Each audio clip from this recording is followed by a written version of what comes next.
ওয়ালাইকুম রহমতুল্লাহ। আসলে আমাদের ভিডিও থাম্বনেল দেখে হয়তো অনেকে বুঝে গেছেন আমরা কী নিয়ে আলোচনা করব। আমরা আজকে ডিবিআর এবং এনবিআর নিয়ে আলোচনা করব।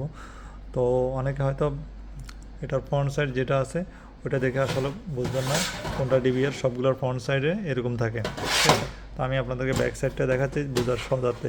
সবগুলোতেই দেখুন পাওয়ারের জন্য অপশান আছে, এটা তো আছে, ডিবিআরও আছে, এখানেও আছে, এখানেও আছে। তো ডিবিআরগুলো মূলত 12 ভোল্টে এগুলো অপারেট করে, আর নন পিওই এনবিআর যেগুলো আছে ওইগুলো 12 ভোল্টে অপারেট করে, আর পিওই এনবিআর যেগুলো আছে এগুলো 48 ভোল্টে অপারেট করে। তো এখন আমার অনেকে প্রশ্ন করতে পারেন পিওই তাহলে এনবিআর দুইটা কেন? এখানে দেখুন এনবিআর হচ্ছে দুই ধরনের, একটা হচ্ছে পিওই এনবিআর আর একটা হচ্ছে নন পিওই এনবিআর। এখানে যে আপনারা দেখতেছেন এখানে শুধু একটা পোর্ট নন পিওই এনবিআরে, এটা হচ্ছে নন পিওই এনবিআর আর এটা হচ্ছে পিওই এনবিআর। এখানে প্রত্যেকটা ক্যামেরার জন্য আলাদা আলাদা কেবল এখানে আসবে, আর এখানে শুধুমাত্র একটা কেবল নিয়ে আপনি সবগুলো ক্যামেরার কনফিগারেশন করতে পারবেন। আপনি চাইলেও এখানে একটা কেবল ইউজ করতে পারবেন, তবে আপনি এখানে তাহলে ম্যানুয়াল কনফিগারেশন করতে হবে। এটাও চারটা ক্যামেরা সাপোর্ট করবে, এটাও চারটা ক্যামেরা সাপোর্ট করবে, এটাও চারটা ক্যামেরা সাপোর্ট করবে। এখন তাহলে প্রশ্ন হচ্ছে যেহেতু সবগুলোই চারটা চারটা ক্যামেরা সাপোর্ট করে তাহলে এত পার্থক্য কেন? তো পার্থক্যটার জানার জন্যই আমরা আজকে ভিডিওটা করা।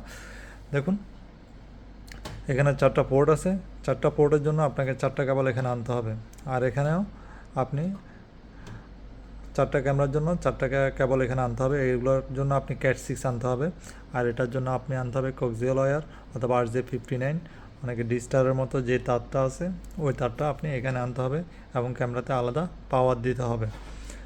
তো এখানে যেটা দেখতেছেন, এখানে আপনি যদি চারটা ক্যামেরা ইউজ করেন, আপনি দেখা যাচ্ছে আপনি বলতেছেন আমি আমার মেশিনটা অফিসে ইউজ করব, আমার শুধু এখানে চারটা ক্যামেরা তার আনার সুযোগ নেই, শুধুমাত্র একটা কেবল আনলেই হবে।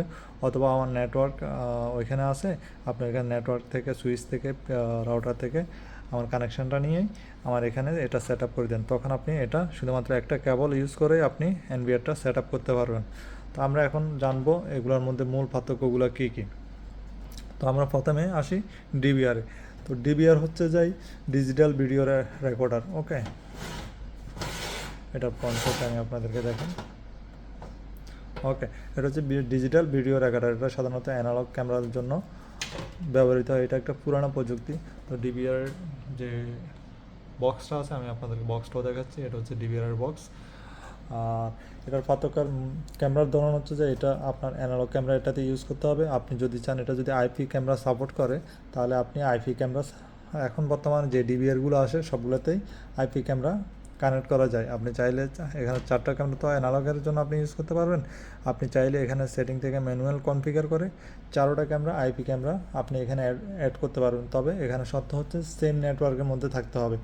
আর এটা তারের ধরন যদি বলি, আমরা এটা যেটা বললাম ডিস লাইনের মতো যে তারটা RJ59 কেবল, অথবা এটা আমরা অনেকে কোক্সিয়াল ওয়্যার বলি, তো ওইটা এখানে ব্যবহার করতে হবে। আর এখান থেকে ক্যামেরা থেকে আসা সিগন্যালটি ডিবিআর বক্সে এসে ডিজিটাল ডাটায় রূপান্তরিত হয়। ওকে, এখানে আসি, এটা ক্যামেরার যে সিগন্যালগুলো আছে এখানে আসি, এটা ডিজিটাল সিগন্যালে রূপান্তরিত হয়। আর এটা ইউজ করার আরেকটা কারণ হচ্ছে এটা এনবিআর থেকে দামে সস্তা এবং কম দামে পাওয়া যায়, বলা যায় এটাই। আর এটা অসুবিধার মধ্যে হচ্ছে এটা ভিডিও কোয়ালিটি এনবিআর থেকে কিছুটা কম, বলা যায় এটা এতটা ভালো কোয়ালিটি দেয় না। আর এখানে আপনি প্রত্যেকটা তারের জন্য যেহেতু একটা একটা করে কেবল এখানে আনতে হবে, এখানে দেখা যায় যে তারের জটলা অনেক বেশি হয়ে যায়, যার কারণে অনেকে এখন ডিবিআরটা পরিহার করে আইপি ক্যামেরা অথবা অ্যানালগের জন্য যে এনবিআরটা, আইপির জন্য যে এনবিআরটা ওইটা ইউজ করে।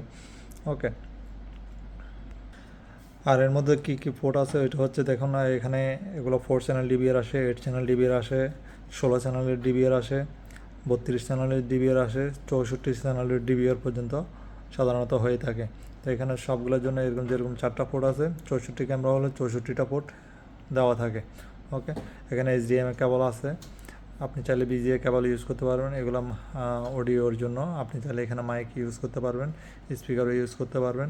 আর এখানে দেখুন USB ল্যান্ড পোর্টের জন্য মাউস কিবোর্ড আপনি ইউজ করার জন্য দেওয়া আছে, আর এটা ইন্টারনেটের জন্য, আর এটা হচ্ছে পাওয়ার সাপ্লাইয়ের জন্য।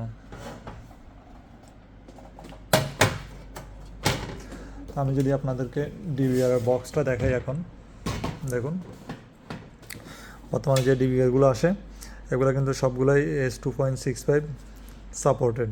ওকে, অর্থাৎ S2.65 অনেক হয়তো জানতে চান এটা আসলে কি। এটা হচ্ছে আপনার ভিডিওটার রেজুলেশনটাকে, স্টোরেজটা কম কম ধারণ ক্ষমতা করার জন্য হাই রেজুলেশন ভিডিওকে এটা কম, দুঃখিত, হাই রেজুলেশনের ভিডিওগুলোকে আপনাকে কম জায়গায় রাখার জন্য যে কম্প্রেশন দরকার হয় এটা ওই টেকনোলজিটা এখানে আসলে ইউজ করা হলো। তো এখানে দেখুন support turbo HD video input, easy smart search motion, এখানে মোশন যে প্লেব্যাকটা আছে, মোশন ইভেন্ট যে অপশনগুলো আছে এখানে সবগুলোই সাপোর্ট করে। এখানে HDMI up to 4K resolution, live view from smart device or internet, multi channel synchronise playback. Okay, অর্থাৎ আপনি বিভিন্ন কয়েকটা ডিভাইসে একসাথে এগুলা প্লেব্যাক করতে পারবেন। এটা দেখতেছেন 4 চ্যানেল। এ হচ্ছে আমাদের ডিবিআর পার্থক্য। তো এখন আমরা আসি এনবিআর পার্থক্যের মধ্যে। তো এনবিআর হচ্ছে যে আইপি ক্যামেরার জন্য আসলে ব্যবহৃত হয়। NBR means network video recorder. এটা আইপি ক্যামেরার জন্য আসলে এনবিআরগুলো ইউজ করা হয়। আর এটার জন্য আমরা ক্যাট 5, ক্যাট 6, ক্যাট 7, ক্যাট 8 আমরা ইউজ করতে পারি। ওইটা আমাদের অবস্থান অনুযায়ী আমরা ব্যবহার করতে পারি। তবে আমরা নর্মালি ক্যাট 6 যেটা আছে ওইটা আমরা এখানে ব্যবহার করতে পারি। তো এনবিআর আরেকটা সুবিধা হচ্ছে যে এটা ক্যামেরার মধ্যে এটা নিজের ভিডিওটা প্রসেস করে এনবিআরে পাঠায়। আর এটা ডিবিআর থেকে সবচেয়ে বেশি হাই কোয়ালিটি রেজুলেশন প্রদান করে। আর এটা ডিবিআর থেকে এটার অসুবিধা হচ্ছে যে ডিবিআর থেকে দামটা একটু বেশি, এটাই। তো এখন আমরা আলোচনায় আসি কোথায় আমরা পিওই এনবিআর ইউজ করব, কোথায় নন পিওই এনবিআর ইউজ করব। তো দেখা যাচ্ছে আমাদের কোনো জায়গায় সবগুলো তার এক জায়গায় নিয়ে আসতে হয়, ঠিক আছে। হয়তো দেখা যাচ্ছে একটা ঘর আমরা ওয়ারিং করার সময় ইলেকট্রিশিয়ানকে বলে দেয় যে আমার সবগুলো তার এক জায়গায় আনতে হবে। তো দেখা যাচ্ছে ইলেকট্রিশিয়ান সবগুলো তার একই জায়গায় একটা বক্সে এনে রাখে। তখন আমরা দেখা যাচ্ছে ওই বক্সের পাশে আমরা এই পিওই এনবিআরটা সেট আপ করে থাকি। তো এখানে সবগুলো ক্যামেরার জন্য আলাদা আলাদাভাবে আমরা এগুলো ইউজ করব। এখানে 48 ভোল্ট দেওয়া লাগে। তো এখান থেকে পাওয়ার সাপ্লাইটা ক্যামেরা দিয়ে থাকে এবং সিগন্যালটা নিয়ে থাকে। আর এখানে এটা ইন্টারনেটের জন্য ব্যবহৃত হয়।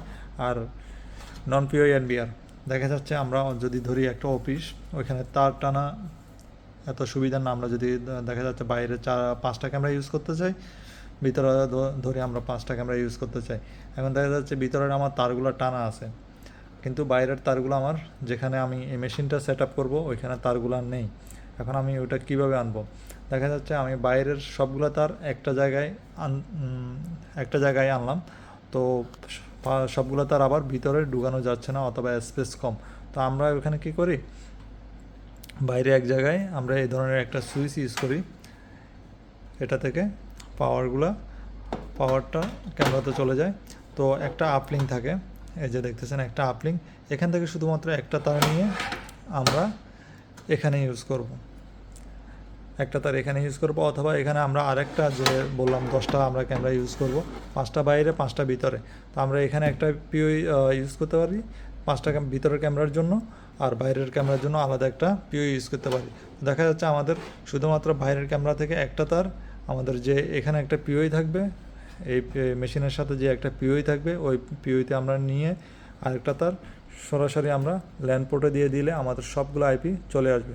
এ হচ্ছে এই পিওই সুবিধা। নর্মালি এখন অফিস আদালত সবগুলোতেই দুঃখিত নন পিওই সুবিধা, নন পিওই এনবিআরগুলো ইউজ করে থাকে। কারণ দেখা যাচ্ছে সবগুলো তার যদি একই জায়গায় নিয়ে আসা হয় তাহলে তারের জটলা অনেক বেশি হয়ে যায়, যার কারণে সবাই এখন নন পিওই এনবিআরগুলো ইউজ করে। তবে নন পিওইয়ের এনবিআর অসুবিধাও আছে। দেখা যাচ্ছে আপনার একটা ক্যামেরা চলতেছে না, এখন ক্যামেরা কোনটা চলতেছে না আপনি ওটাও বুঝতে পারতেছেন না, কোন জায়গার ক্যামেরা চলতেছে না ওটাও বুঝতেছে না। তখন আপনি এগুলো ঘুরে ঘুরে দেখতে হয় আসলে, কারণ এখানে বোঝার কোনো অবস্থা নাই যে আপনি এখানে কোন ক্যামেরাটা আসলে চলতেছে না। ওকে, তো এখানে যাই আপনি ওটা সেট করে তারপর আইপি আবার নিয়ে আসতে হয়। এবারে কোথায় সমস্যা ওইটা আপনি ফাইন্ড আউট করতে হয়। এ হচ্ছে ডিবিআর এবং এনবিআরের মধ্যে পার্থক্য। এরপরেও যদি কারো কিছু জানার থাকে আমাদেরকে কমেন্ট করতে পারবেন, অথবা অন্য কিছু সম্পর্কে জানতে চাইলে কমেন্ট করুন, আমরা সেই অনুযায়ী আপনাদেরকে ভিডিও তৈরি করে দিব।